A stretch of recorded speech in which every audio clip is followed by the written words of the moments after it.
पूर्वी यूक्रेन के सोलेडार को नमक का शहर कहा जाता है और यहीं पर इस वक्त रूस और यूक्रेन में सबसे भीषण लड़ाई चल रही है। दोनों देशों ने एक दूसरे के सैकड़ों सैनिक मारने का दावा किया है। इस बीच यूक्रेन और रूस दोनों में चर्चा शुरू हो गई है कि पुतिन ने वॉर जोन में नए कमांडर की एंट्री कराई है और यूक्रेन में परमाणु धमाका कराने के लिए यह एंट्री करवाई गई है।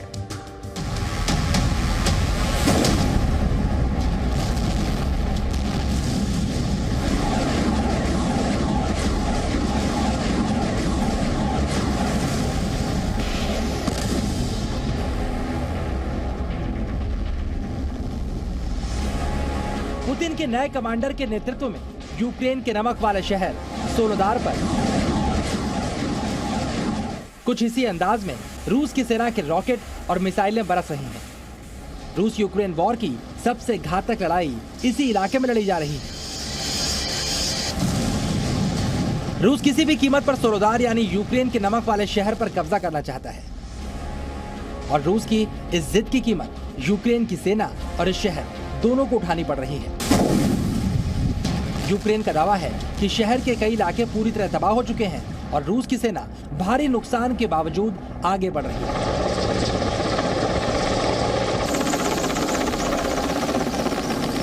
Жорстокі і найважчі бої сьогодні тривають в районі Солодара на Бахмутському напрямку. Попри складну обстановку, українські воїни відчайдушно б'ються. Ворог, намагаючись безуспішно прорвати нашу оборону і захопити Солодар, несе великі втрати. ये दावा यूक्रेन की ओर से किया जा रहा है, जबकि रूस की बात करें तो वो सोलोदार पर नियंत्रण की बात कह रहा है। ये यूक्रेन के हेलीकॉप्टर हैं जो रूसी मिसाइलों के निशाने से बचने के लिए बेहद नीची उड़ान भर रहे हैं, क्योंकि ऊंचाई पर आते ही ये रूस के एयर डिफेंस सिस्टम का निशाना बन जाए। ये धमाके और ये रॉकेट लॉन्चर्स बताने के लिए काफी हैं कि यूक्रेन वॉर जोन में नमक वाले शहर पर पुतिन कितना कहर बरपा रहे हैं।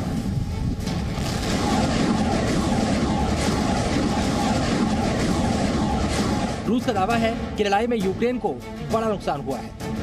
Нанесен удар 6 реактивными снарядами системы залпового огня «Хаймерс» производства США по пункту временной дислокации одного из подразделений российских вооруженных сил в районе населенного пункта Макеевка Донецкой Народной Республики. रूसी हमले के बाद बखमुत के साथ साथ सोलोदार शहर भी शमशान की तरह नजर आ रहा है। सोलोदार और बखमुत में हमला सबसे भीषण है, लेकिन सच्चाई यह है कि रूस के नए आक्रमण के बाद पूरे पूर्वी यूक्रेन में अब रूस के सैनिकों का मुकाबला करना यूक्रेन की सेना के लिए मुश्किल साबित हो रहा है। यूक्रेन के सैनिकों की आहट मिलते ही रूस की मिसाइलें धमाके शुरू कर देती हैं। यह आक्रमण काफी घातक है, जिसकी वजह से यूक्रेन की सेना को बड़ा नुकसान उठाना पड़ रहा है। इसलिए देश के दूसरे हिस्सों में सैनिकों की दूसरी टुकड़ियां पूर्वी यूक्रेन में लड़ने की प्रैक्टिस कर रही हैं।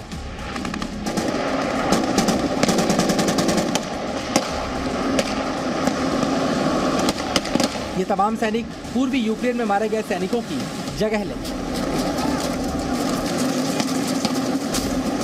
यूक्रेन के लिए पूर्वी यूक्रेन में राह मुश्किल नजर आ रही है, लेकिन ये राह आगे और ज्यादा मुश्किल होने वाली है।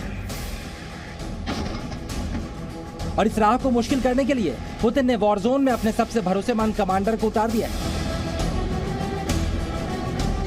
और जो खुलासे हो रहे हैं वो यूक्रेन को डराने वाले हैं।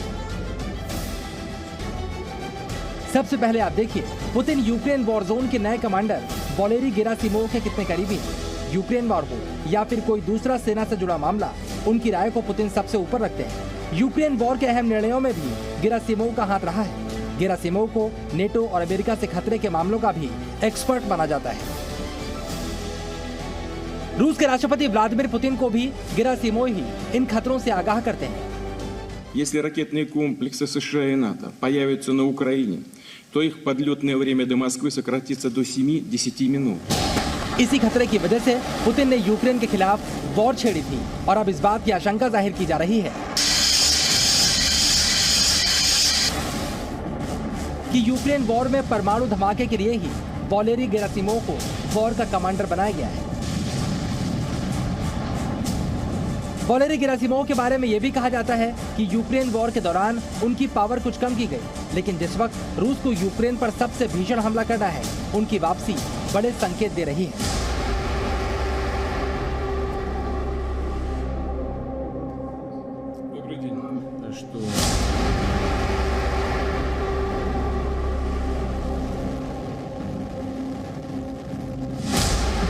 रूस के सबसे घातक हथियारों के परीक्षण से भी गेरासिमोव सीधे जुड़े हैं और इनमें ही शामिल है हाइपरसोनिक मिसाइल जिरकॉन। Из акватории Белого моря фрегатом адмирал флота Советского Союза Горшков в рамках летных испытаний। रूस और यूक्रेन दोनों जगह चर्चा चल रही है कि यूक्रेन वॉर जोन में रूस के निर्णायक हमले का काम भी पुतिन ने गेरासिमोव को ही सौंपा है। Силой сдерживания российской армии в особый режим несения боевого дежурства. यानी बखमुत और सोलेडोर की लड़ाई के बाद गेरासिमोव यूक्रेन पर सबसे बड़ी आफत बनकर टूट सकते हैं, और अगर ये आफत परमाणु आफत हुई तो दुनिया में उथल पुथल भी तय है। ब्यूरो रिपोर्ट, जी मीडिया।